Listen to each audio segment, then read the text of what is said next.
Good morning friends, welcome to my channel polyester blogs. అందరూ బాగున్నారా? ఈ మధ్యకాలంలో ఒక కవిత వింటున్నాం, నాన్న ఎందుకో వెనకబడ్డాడు. ఇది తనికెళ్ళ భరణి గారి కవిత. ఆయన ఆ తరంలో తన తండ్రిని గురించి చెప్పుకుంటూ బాధపడుతూ రాసిన కవిత అది. అందు గురించి నాన్న ఎందుకో వెనకబడ్డాడు అన్న పదం ఆ తరానికి చెల్లిందేమో కానీ ఈ తరానికి చెల్లదని నేను అనుకుంటున్నాను. ఆ పరిస్థితులు వేరు, ఈ రోజుల పరిస్థితులు వేరు.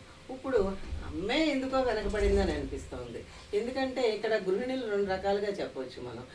ఇంట్లోనే ఉంటూ భర్తని పిల్లల్ని చూసుకునే గృహిణులు, అలాగే ఉద్యోగం చేస్తూ ఈ ఉద్యోగం ఇల్లు సమర్థవంతంగా నడిపే ఆడవాళ్ళు ఉన్నారు.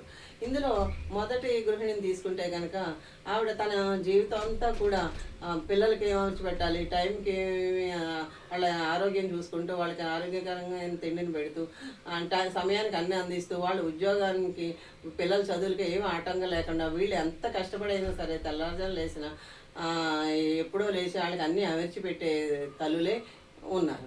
అలాగే మళ్ళీ వాళ్ళు వచ్చేటప్పటికి అన్నీ అమరిస్తూ మళ్ళీ మన్నాడు ప్రొద్దుటికి ఏం చేసుకోవాలని అన్నీ రెడీ చేసి పెట్టుకొని తల్లులు ఎప్పుడో 10-11 అవుతుంది పడుకునేవాళ్ళు. ఈ ఈ ఈ కష్టంలో వాళ్ళ ఆరోగ్యాన్ని వాళ్ళు పట్టించుకోరు. అటువంటిప్పుడు పిల్లలు వాళ్ళ బిజీలోను, భర్త వాళ్ళ బిజీలోను, భార్య ఆరోగ్యం ఎలా ఉంది అన్నది గమనించుకోవాలి. ఆ గమనింపు ఈ తరంలో చాలా తక్కువ. ఎందుకంటే రావటం వాళ్ళ గదుల్లోకి వాళ్ళు వెళ్ళిపోవడం, వాళ్ళ భోజనం చేయడం, వాళ్ళ గదుల్లోకి వెళ్ళిపోవటం, వాళ్ళ వర్క్ చేసుకోవటం. అందు గురించి ఈ తరంలో తల్లితో కూర్చోవాలి, కాసేపు మాట్లాడాలి, పొద్దునుంచి అయ్యో అమ్మ ఒక్కతే ఉంది అని కబుర్లు చెప్పాలి అన్న ధ్యాస పిల్లలకు ఉండట్లేదు. దానికి కారణం వాళ్ళకు ఉండే చదువుల ఒత్తిడి, 2 సెల్ ఫోన్లు.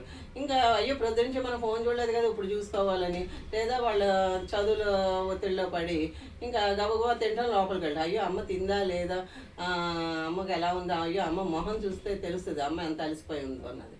ఈ గమనింపు ఈ తరంలో పిల్లలకి చాలా తక్కువ. అలాగే ఇక ఉద్యోగం చేస్తూ ఇంటా బయట కూడా సమర్థవంతంగా నడిపే గృహిణులు ఉన్నారు. వాళ్ళు ఇంకా ఎక్కువ నలిగిపోతారు. ఎందుకంటే తెల్లవారుజామున లేచి భర్తకి పిల్లలకి గమనించి వాళ్ళు రెడీ అయ్యి టైంకి ఆఫీస్కి వెళ్ళి అక్కడ సమర్థవంతంగా ఉద్యోగం చేసి మళ్ళీ వచ్చి మళ్ళీ సాయంత్రం వెంటనే మళ్ళీ సాయంత్రం పిల్లలకి భర్తకి కావాల్సినవి చూసి మళ్ళీ రేపు ఉదయానికి అన్నీ అమర్చి పెట్టుకొని పడుకునేటప్పటికి 11 ఇంకా అది ఎంత అవుతుందో మనం చెప్పలేము. ఈ క్రమంలో ఆ తల్లి ఇంకా అలసిపోతుంది. అప్పుడు అయ్యో అమ్మ ఇంటా బయట కష్టపడుతుంది కదా, మన వంతు మనం సహాయం చేయాలనే గమనింపు పిల్లల్లో చాలా తక్కువ. ఆ గమనించుకునే పిల్లలు కూడా ఉన్నారు, లేరని అనట్లేదు. ఇప్పుడు నేను ఉద్యోగం చేసినప్పుడు అలాగే మా పిల్లలు నాకు ఎంతో సహాయం చేసేవారు.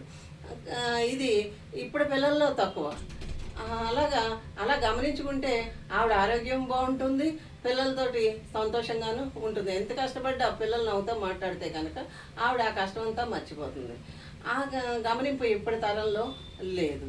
ఇంకొకటి ఏంటంటే ఎంత చదువుకున్న పిల్లల కోసం కెరీర్ని వదిలేసుకుని ఇంట్లో ఉండే ఆడపిల్లలు ఉన్నారు. వాళ్ళని ఉద్యోగం చేయట్లేదని వాళ్ళని చిన్న చూపు చూడటం, అమ్మ నీకేం తెలీదు నువ్వు ఉండు అని పక్కకి పెట్టేసి వాళ్ళ మాటే చెల్లించేలాగా మాట్లాడటం పిల్లల్లో ఎక్కువ చూస్తున్నాను. నీకేం తెలియదు అంటారు. ఎందుకు తెలియదు? ఇన్ని సమర్థించుకుని వచ్చిన తల్లికి పిల్లలకి ఏం చెప్పాలో తెలియదా? ఒకవేళ వాళ్ళ మంచి కోసం ఏదైనా సలహా చెప్తుంటే అమ్మ నీకేం తెలియదు అని అంటాం. ఇది ఒక ఊతపదం అయిపోయింది ఇప్పుడు పిల్లలు. అందుకని ఇప్పటి తరంలో ఇంట్లో ఉన్న గృహిణైనా, ఉద్యోగం చేసి వచ్చే గృహిణైనా, కెరీర్ వదిలేసుకున్న గృహిణైనా, ఎవరైనా సరే వాళ్ళ కష్టాన్ని గమనించటంలో అమ్మే వెనకబడిందని నా అభిప్రాయం. అందు గురించి నాన్న పిల్లలందరూ కూడా పలానా వారి అబ్బాయి పలానా అమ్మాయి అంటారు, కానీ ఇక్కడ తల్లి గురించి గమనింపు అన్నది చాలా తక్కువ. అందుకే నా ఉద్దేశంలో అమ్మే వెనుకబడిందని అనిపిస్తోంది. ఇప్పుడు నా అభిప్రాయం కనుక మీకు నచ్చితే కనుక ఈ వీడియోని లైక్ చేయండి, షేర్ చేయండి, సబ్స్క్రైబ్ చేయండి, కామెంట్ చేయండి. Thank you.